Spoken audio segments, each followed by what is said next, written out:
Israel की स्थिति इस कदर खराब हो जाएगी ये बेंजामिन नेतन्याहू ने भी नहीं समझा होगा, खासकर उनके दोनों लाडले स्मोट्रिच और बेन-गुविर ने भी नहीं। इस समय इजराइल के खिलाफ मोर्चा न केवल खोला गया है बल्कि बड़ी धमकी दी गई है, वो आपको दिखाऊंगा। और ईरान के जो सर्वोच्च नेता है खामेनेई, उनके खिलाफ जो अफवाह फैलाई गई उससे आगे बढ़ चुके हैं अफवाह फैलाने और गंदगी फैलाने वाले।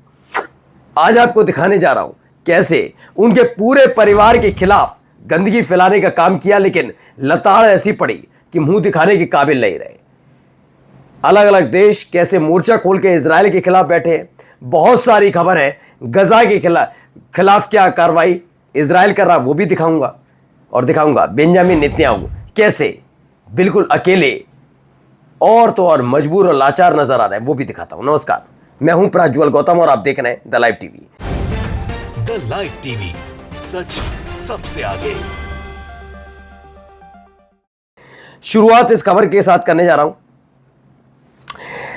इमाम खामेनेई की पोती द्वारा कथित तौर पर लिखा गया एक लेख, जिसमें अति दक्षिणपंथी और पैट्रियट फ्रंट के साथ मिलकर काम करने की जरूरत बताई गई, फैलाया गया है, फर्जी है।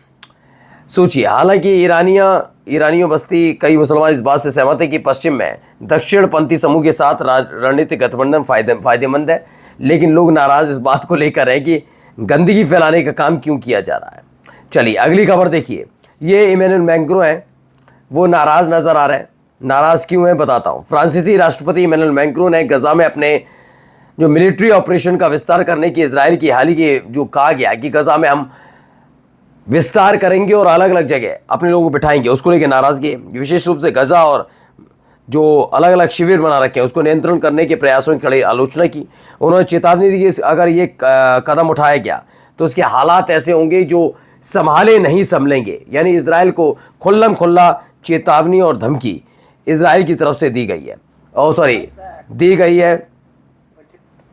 ये साफ तौर पर दे दी गई भाई धमकी कि ये सवाले तुम ना संभाल पाओगे। ये इमैनुअल मैक्रों की तरफ, फ्रांस की तरफ से दी। अब सॉरी, ट्रम्प क्या कह रहा है? Fight back until you knock the hell out of them, because it's the only language they understand. But they fought back against law enforcement last night, and they're not going to be fighting back long because. आप सोच रहे हैं Trump बोल रहे हैं, उनके पीछे ये लोग कितने परेशान हैं। इस आदमी से हर कोई परेशान है। अब विदेश में मत सोचिए, अलग अलग देशों में सोचिए, इनके अपने देश में उनके पीछे खड़े हुए लोग खुद परेशान हैं, क्योंकि धमकी देने के अलावा इस आदमी पर कोई काम बचा भी नहीं है। अगली खबर देखिए। चीन की तरफ से खबर आती है। चीन की जो मिनिस्ट्री है उसने एक बड़ा ऐलान किया है। उसमें जो बताया गया है उसके मुताबिक देखिए, चीन की मिनिस्ट्री ऑफ फॉरेन अफेयर है on the murder of Al Jazeera war correspondent in Gaza by the Israeli regime.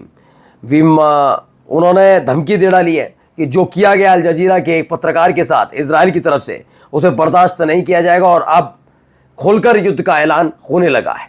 यानी चीन भी इस बात को लेकर नाराज है कि जो किया जा रहा है वो वाकई गलत है। अगली खबर, द आईडीएफ कन्फर्म किया है आईडीएफ ने।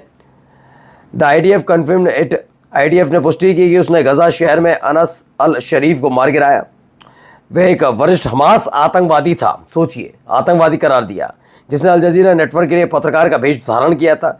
अल शरीफ हमास की एक आतंकवादी समूह का नेतृत्व करता था जो इजरायली नागरिकों और आईडीएफ बलों पर रॉकेट हमले आयोजित करने के लिए जिम्मेदार था। कल यही आरोप अगर बेंजामिन नेतन्याहू पर लगाकर कोई उन पर हमला कर दे तो हाँ, इस पर बुरा लगना चाहिए। इस पर बुरा लगेगा। ये लगेगा कैसे एक देश के प्रधानमंत्री के बारे में आप किसी पत्रकार के लिए सोच सकते हैं? आपसे बड़ा नीच कोई हो सकता है? सोचिए आप क्या कह रहे हैं पत्रकार के लिए, वो आतंकवादी था। और बेंजामिन नेतन्याहू क्या है? प्रधानमंत्री लायक है वो? उसके अपने देश में उसके खिलाफ आवाज उठ रही है। स्मोट्रिच क्या है? क्या दाग दी जाए मिसाइल? क्या दाग दिया जाए मिसाइल बेन-गुविर के खिलाफ? बताइए। और उसको सपोर्ट कौन करा? Donald Trump. और डोनाल्ड ट्रंप के लिए क्या कहते? कोई नाम घोषित करते तो डोनाल्ड ट्रंप क्या हो जाएंगे? ये नीचता बताती है इन लोगों की। खैर, अब आइए, गजा के लिए खबर निकली। Gaza government rebuts Netanyahu's claim in press conference. Gaza की जो गवर्नमेंट है, यानी कि जो चलाई जा रही गवर्नमेंट, उसने नाराजगी जताई है कि जो कहा जा रहा है उसकी तरफ से गलत है। आइए अगली खबर देखिए। ये तस्वीर निकली है, अनस जमाल मोहम्मद अल शरीफ एलिमिनेटेड, ये चलाई जा रही है खबर। बताइए, सोचिए, एलिमिनेटेड चलाई जा रही है और कहीं चल गई है खबर बेंजामिन नेतन्याहू के लाडले की। तो ये तमाम तस्वीरें निकल कर सामने आती है। ये चलिए अगली खबर।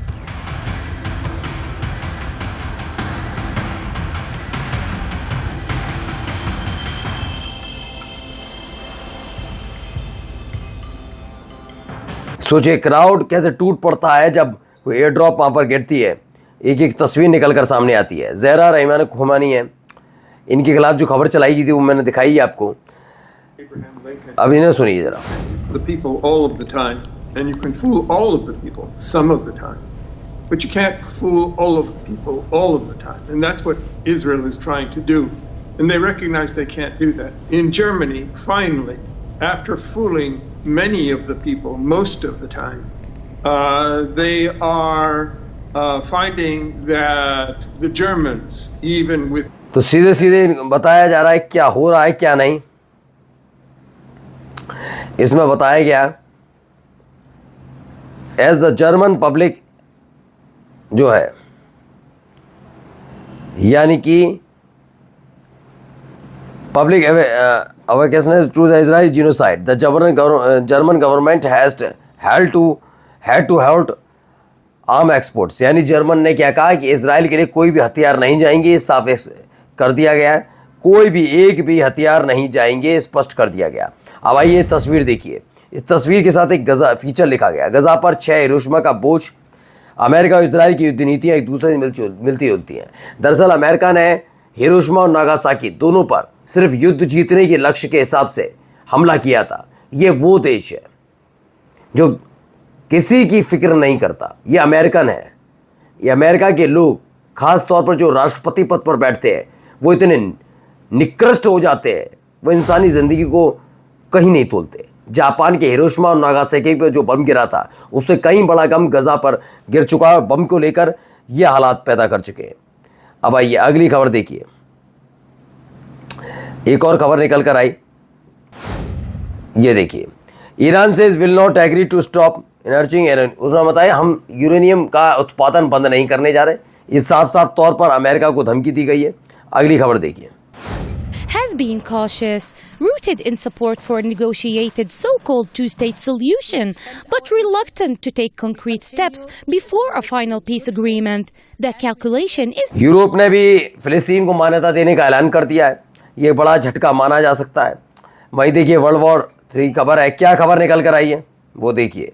खबर क्या है? And free Gaza from Hamas.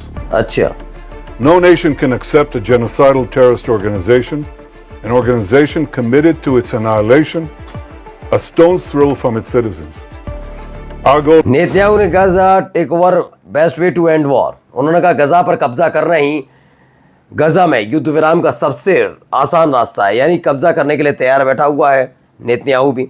Majority of Lebanese oppose Hezbollah disarmament, यानी कि लेबनान की सरकार ने जो दबाव डाला है हिजबुल्लाह पर, उसके खिलाफ अब लेबनान के अंदर जो गृह युद्ध है वो छिड़ चुका है।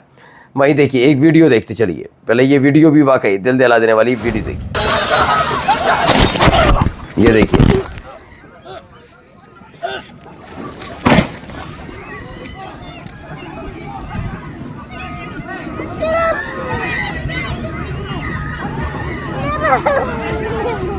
तो ये एक्टिविटीज़ की जा रही हैं। कोई वीडियो बना रहा है तो उसके साथ ये हमला कर दिया। न्यूजीलैंड की तरफ से भी खबर है, देखिए। न्यूजीलैंड का कहना है वो सितंबर में फिलिस्तीन राज्यों को औपचारिक रूप से मान्यता दे देगा, यानी कि पश्चिमी देश खुलकर खड़े हैं। उन्होंने कहा हम तो भैया मान्यता देने जा रहे हैं, इजराइल को जो करना है कर ले, हम रुकने वाले नहीं है। यानी कुल मिलाकर इजराइल अपनी हैवानियत पर उतरा हुआ है, नरसंहार पर उतरा है, और पूरी दुनिया अमेरिका को छोड़कर उसके खिलाफ, अमेरिका भी नहीं, अमेरिका के नागरिक तो नाराज हैं, डोनाल्ड ट्रंप को छोड़कर कोई उसके साथ खड़ा नहीं है। नमस्कार।